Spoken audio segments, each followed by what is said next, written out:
सभी विद्यार्थियों को नमस्कार। मैं उमेश माथुर, माथुर क्लासेज और फवीज इंस्टीट्यूट ऑफ मैथमेटिक्स पर आपका स्वागत करता हूं। क्वेश्चंस ऑफ ग्रेजुएशन लेवल में पिछली क्लास वाला क्वेश्चन लेते हैं। Question number 46, surface integral N cap cross bracket vector ए cross vector r D s का मान है, जहां पृष्ठ एस वाले पिंड का आयतन बी है। Surface integral N cap cross एक bracket A cross R D S is equal to where V is the volume of body having surface S. Surface S यानी कि सरफेस एस से घिरा हुआ आयतन बी है। आप ऐसा समझ सकते हैं जैसे गोला है, अगर ए रेडियस वाला गोला हो, ए रेडियस वाला गोला है तो उसकी सरफेस सतह का क्षेत्रफल कितना होता है? सतह का क्षेत्रफल होता है 4 पाई ए स्क्वायर अगर रेडियस ए है। और इस सतह ए से घिरा हुआ वॉल्यूम कौन सा है? गोले का वॉल्यूम जानते हो आप, गोले का आयतन जानते हैं। Volume of A sphere who radius is a is 4/3 pi A Q. तो यहाँ क्या मतलब है? अगर एस की जगह गोला होता, मतलब एस सरफेस जो दे रखा है, पृष्ठ दे रखा है, पृष्ठ गोले का पृष्ठ होता, तो गोले का पृष्ठ का सरफेस कितना होता? 4 पाई रेडियस स्क्वायर यानी ए स्क्वायर अगर ए रेडियस है तो। और इससे घिरा हुआ जो आयतन है वो होता है 4/3 पाई ए क्यू। तो यहाँ गोला नहीं दे रखा है, यहाँ कोई भी सतह दे रखी हो और सतह से घिरा हुआ जो आयतन है उस आयतन का मान v दे रखा है। तब आपको इस सरफेस इंटीग्रल का निकालना है। एक गॉस थ्योरम पढ़ते हैं आप गॉस थ्योरम का एक डिडक्शन आता है, गॉस थ्योरम का निगमन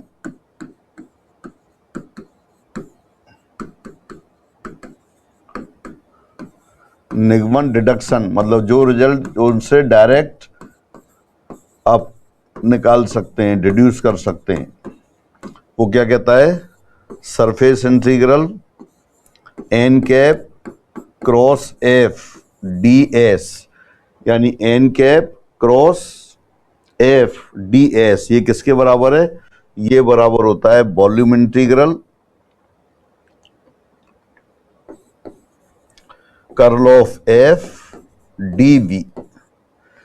ये स्टेटमेंट आपको याद होना चाहिए। तो इसकी सहायता से अपन कर सकते हैं। अपने क्वेश्चन में क्या दे रखा है? फिर यहां दे रखा है surface integral N cap cross a cross R D s. तो इस सरफेस इंटीग्रल को गॉस थ्योरम के डिडक्शन से आपने क्या वॉल्यूम इंटीग्रल में कन्वर्ट कर लिया। ये कितना हो गया? Volume integral curl of a cross are d v. और ये आपको सबको पहले से पता है, curl of a cross r 2a के बराबर होता है। तो ये कितना हो गया? Volume integral 2a dv। ये याद रखना है। दो चीजें हैं इस क्वेश्चन के लिए, तो गॉस थ्योरम का डिडक्शन याद करना है और curl of a cross r ये याद करना है। नहीं याद होगा तो कैलकुलेट करना पड़ेगा। तो कर्ल ऑफ, अब 2a तो आउटसाइड ले लिया, वॉल्यूम इंटीग्रल dv तो वो तो पूरा वॉल्यूम आ गया। आपको दे रखा है इस सरफेस से घिरा हुआ आयतन कितना है? v है। अगर यहाँ सरफेस की जगह गोला लिख देते कि ए रेडियस वाला गोला है तो अपन क्या करते? 4/3 पाई ए क्यू लिख देते। लेकिन यहाँ v दे रखा है। क्या दे रखा है? Where v is the volume of body having surface s, यानी सरफेस s से जो घिरा हुआ क्षेत्र है उसका आयतन b है। तो आंसर आ गया 2av। फर्स्ट ऑप्शन आ गया 2v टाइम्स वेक्टर a। उसको आप ऐसे भी लिख सकते हैं 2v टाइम्स वेक्टर a। तो उसमें दो चीजें यूज हुई। एक तो गॉस थ्योरम का डिडक्शन यूज हुआ। ये हो सकता है अपन ने पहले प्रूफ किया हो, नहीं हुआ तो एक बार करेंगे। और curl of a cross r equal to 2a। चलो ये कर देता हूं।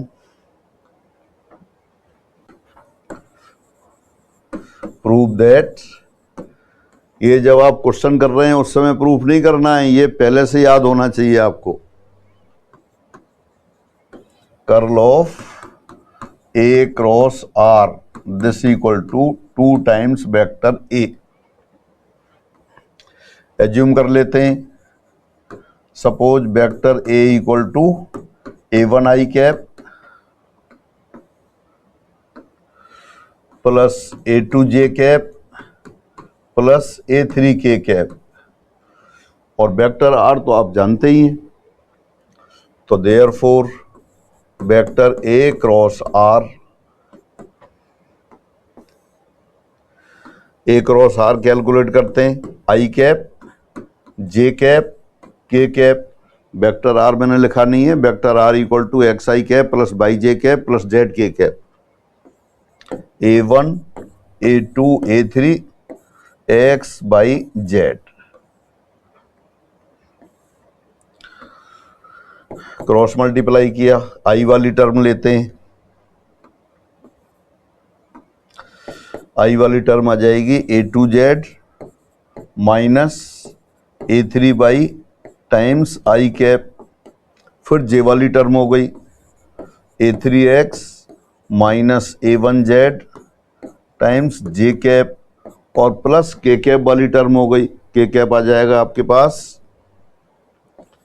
A1 बाई माइनस A2X के cap.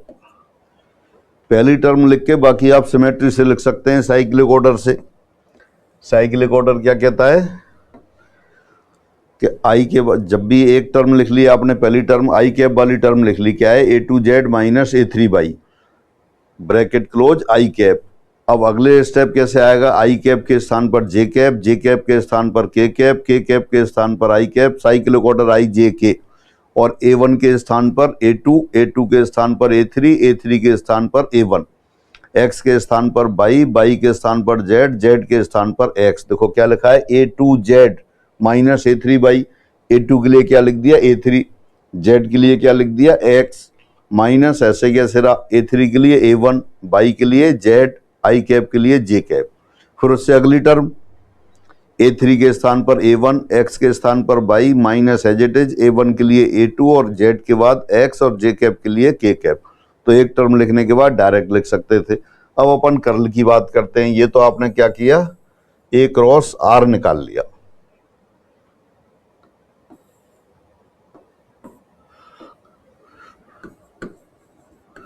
Curl of A cross R,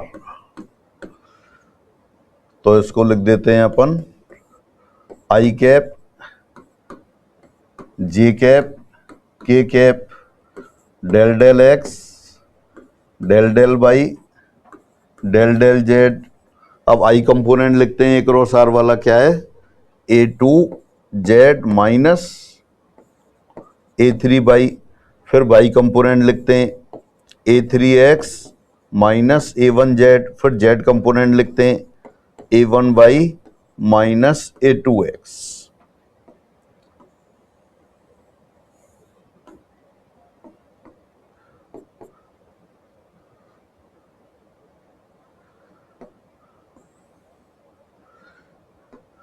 तो ये आपका कर्ल की बात हो गई। अब इसको सॉल्व कर लेते हैं।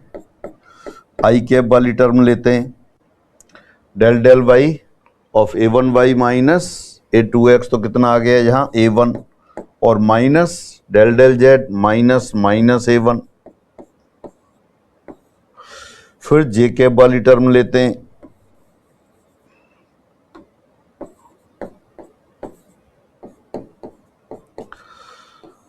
हाँ जे कैप वाली टर्म देखिए तो क्या आएगा del del z of A2Z minus A3 by, यानी कि A2 आ गया, माइनस माइनस A2 आ गया, ये j cap plus k cap वाली टर्म लेते हैं, कैप आएगा del del x of A3X minus A1Z, यानी कि A3 minus of minus A3 k cap. तो ये क्या आ गया अपने पास A1 minus minus plus A1, 2A1 i cap, 2A2 j cap, 2A3, तो आ गया 2 times A1 i cap plus A2 j cap plus A3 k cap, this equal to 2 times vector A। तो therefore curl of vector A cross vector r this equal to 2 times vector a. बहुत popular result है और आपको याद रखना है।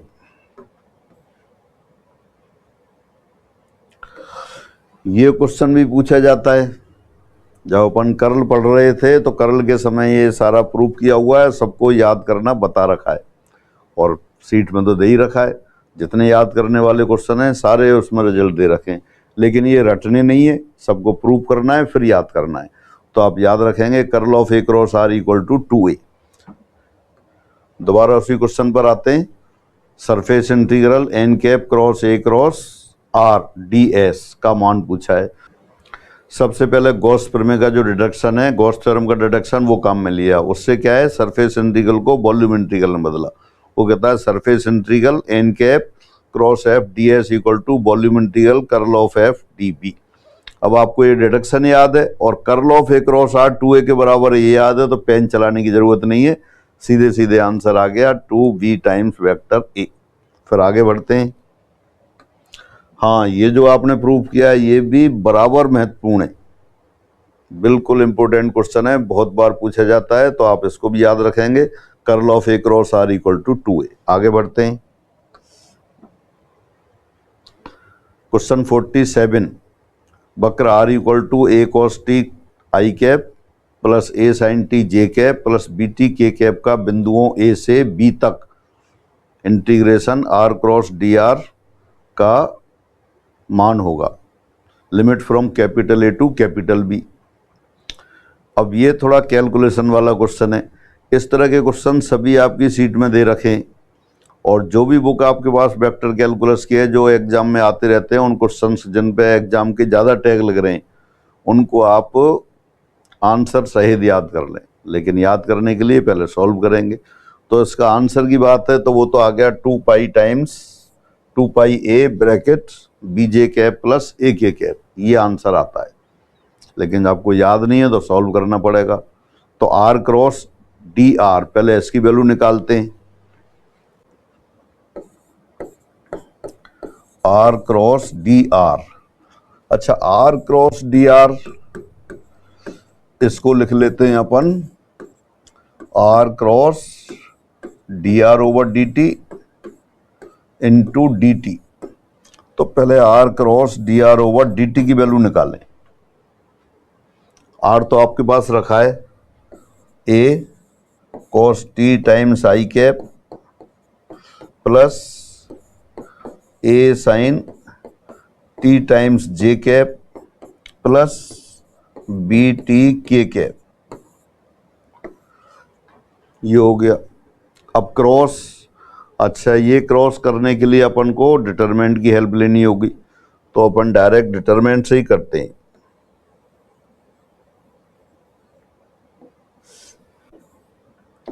आई cap जे cap के cap a cos T A sine T B t, बिना डिटरमिनेंट के भी कर लेते हैं पर इससे आसानी रहती है।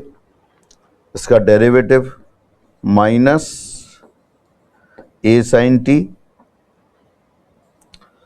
ए कॉस टी और ये b. This implies r cross D R over D t. पहले आई वाली टर्म लेते हैं अपन, आई कैप वाली टर्म यहां से आएगा A B sine T minus A B T cos T. तो ए बी कॉमन ले लिया, sine T minus T cos T I cap. फिर जे कैप वाली टर्म लेते हैं, यह आएगा minus A B sine T और माइनस बी कॉस टी, तो माइनस ए बी कॉमन ले लिया, टी साइन टी और minus minus plus cos T जे कैप। फिर के कैप वाली टर्म लेते हैं, के कैप वाली टर्म आएगी A A square cos square T minus minus plus A square sine square T. तो cos square T sine square T को अपन 1 लिख देते हैं के कैप। ये R cross D R by D T की वैल्यू आ गई। अब इंटीग्रल की बात करते हैं।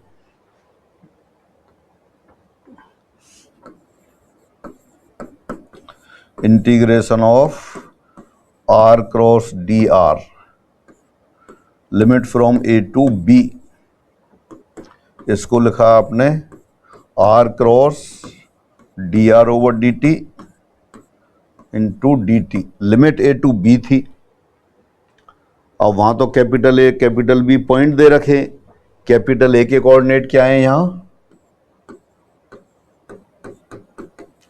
कैपिटल ए दे रखा है A0 0 और बी दे रखा है A0 2 pi B.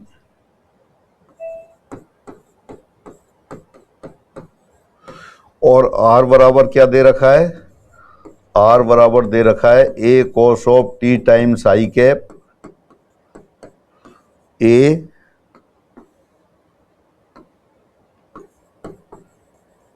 Sine T जे कैप प्लस बी टी के कैप।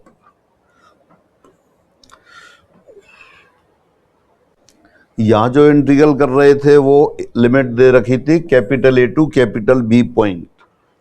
अब लिमिट अपन ने उसको टी में चेंज कर दिया है, r cross D R over D T into D T. तो टी की लिमिट्स आएंगी। तो कैपिटल ए पर at point capital a t बराबर कितना होगा? A0 टी दे रखा है, यानी कि ए कॉस टी बराबर ए है, ए साइन टी बराबर 0 है और बी टी बराबर 0 है। तो वैसे तो क्या है, आपको टी की ऐसी वैल्यू निकालनी है तीनों सेटिस्फाई हो। कॉस टी साइन टी के तो बहुत सी वैल्यूज आ जाती हैं, तो अपन जो के का कोफिशिएंट है उससे कंपेयर करते हैं। बी टी बराबर 0 तो टी बराबर 0 आ गया। और बिंदु बी पर, बिंदु कैपिटल बी पर 2 पाई वी दे रखा है और वहां क्या है अपने आर बराबर के का कोफिशिएंट बी टी। तो 2 पाई वी बराबर वी लिख दिया तो टी बराबर 2 पाई आ गया। इनसे साइन टी को साइन टी ये भी सेटिस्फाई होंगे। देखिए आर बराबर, आर की जगह क्या आर बराबर लिखा है A cos T I cap plus A sine T J cap plus B T के कैप। और कैपिटल ए पर क्या है A0 0। तो कैपिटल ए पर वेक्टर क्या दे रखा है? जैसे वेक्टर R1 हो तो वो दे रखा है ए आई कैप प्लस 0 जे कैप प्लस 0 के कैप। और कैपिटल बी पर अगर R2 है तो वो क्या दे रखा है? ए आई कैप प्लस 0 जे कैप प्लस 2 पाई बी के कैप, ये दे रखा है आपको।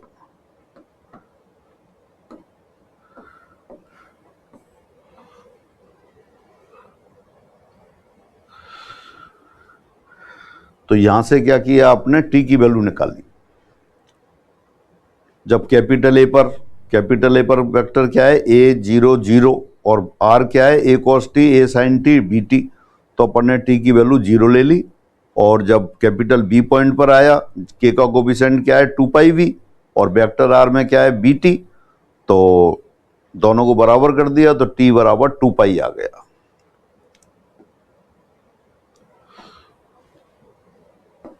तो इस तरह से हुआ। अब यहां वैल्यू रख दे तो लिमिट क्या हो गई टी की लिमिट हो गई 0 to 2 पाई। अब ये वैल्यू रखते हैं R cross D R over D T क्या था? अब ये आपने कैलकुलेट किया था A B sine T minus T cos T.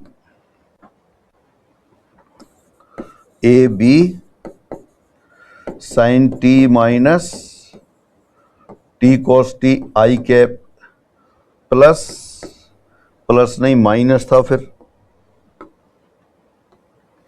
Minus A B, वहां था टी साइन टी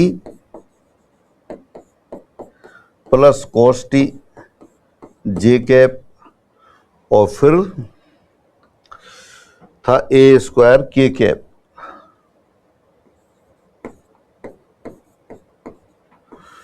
और ये D T, T varies from 0 to 2 पाई। अब ये इंटीग्रेट करना है आपको। अब जो इंटीग्रेशन की फॉर्मूले इंफॉर्मेशन है उसको काम में लेते हैं। देखिए पहली वाली टर्म में साइन टी भी दे रखा है, टी कॉस टी भी दे रखा है। तो अगर साइन टी का इंटीग्रल करेंगे, integration of sine t d T limit 0 to 2 pi, ये 0 आ जाएगी 6 प्रॉपर्टी से।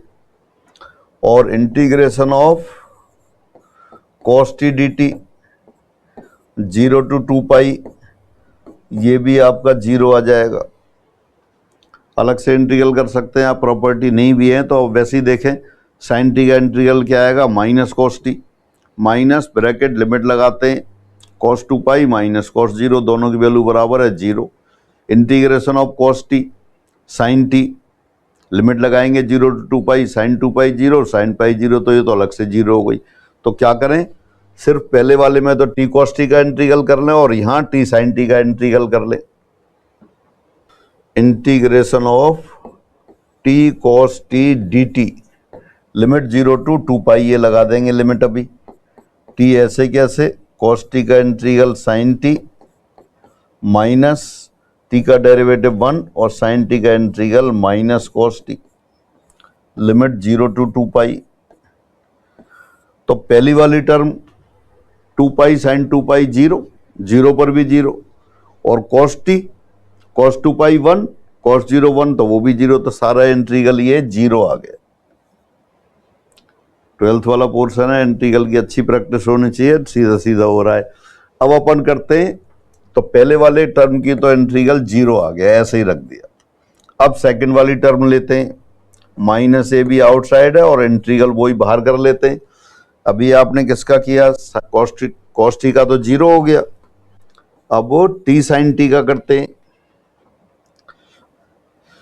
Integration of t sine t d T limit 0 to 2 pi, t ऐसे कैसे, साइन टी का integral minus cos T minus derivative of t 1 और integration of minus cos T minus sine t, limit 0 to 2 pi. ये integration का chain rule लगा दिया। 2 पाई लगाएंगे तो cos 2 पाई 1 होता है, 2 पाई यहाँ से माइनस 2 पाई आ गया और 0 पर 0 हो गया, वो सारा 0 हो गया, तो फाइनली माइनस 2 पाई, तो ये माइनस 2 पाई हो गया। ए स्क्वायर, अच्छा के कैप लिखा नहीं, के कैप भी आएगा यहाँ। सेकंड वाली टर्म में जे कैप और प्लस यहाँ करते हैं ए स्क्वायर के कैप, ये 1 आएगा और 2 पाई ये हो गया। तो ये इंटीग्रल हो गया। जो कॉमन आ रहा है, कॉमन माइनस माइनस प्लस हो गया, 2 पाई ए कॉमन ले लिया, तो यहां से आ गया बीजे कैप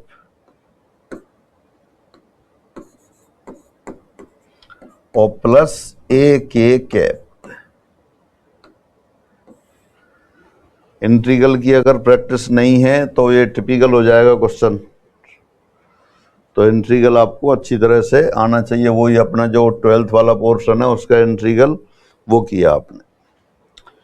तो ये आपका आंसर कितना आ गया, 2 pi A bracket B J plus A के, 2 pi times A bracket B J plus A के। स्टार्टिंग से देखते हैं, आपको कर्व दे रखा है r equal to a cos T times I cap plus A sine T times J cap plus B T के कैप का बिंदुओं ए से बी तक समाकल r cross D R limit from capital a to capital b का मान होगा। इसकी वैल्यू पूछिए। तो पहले आपने क्या किया, निश्चित रूप से लेंथी क्वेश्चन है, इस तरह के क्वेश्चन वैसे नहीं बनते हैं, लेकिन पैटर्न ऐसा ही है कि बड़े क्वेश्चन भी दे देते हैं। कैलकुलस से ही होगा, ये कैलकुलेशन से ही होगा। तो पहले आपने R cross D R over D T calculate किया रूटीन तरीके से। आर आपके पास था, D are over D T आपने लिखा और फिर are cross D R over D T की वैल्यू निकाली। वो आ गई आपके पास A B bracket sine T minus T cos T times I cap minus A B bracket T sine T plus cos T J cap और plus A square times K cap, ये आ गया। तो इसको आपने फिर ए कैपिटल ए से capital B पे integrate किया। तो इंटीग्रेशन के लिए आपने सिंपल तरीके से लिख दिया integration of are cross D R limit from capital a to capital b. इसको लिखा integration of are cross D R over D t bracket close d t, और टी की लिमिट निकाली 0 to पाई। ये कैसे निकाली? ए और बी के कोऑर्डिनेट्स दे रखे थे और जो कर्व दे रखा है वो दे रखा है। कर्व पर ही पॉइंट है दोनों। कर्व कौन सा है? Vector are equal to a cos T I cap plus A sine T J cap plus B T के कैप। यहाँ आपने क्या लिखा? आर की जगह ए 0 0 लिख दिया, यानी कि ए आई कैप प्लस 0 जे कैप प्लस 0 के कैप।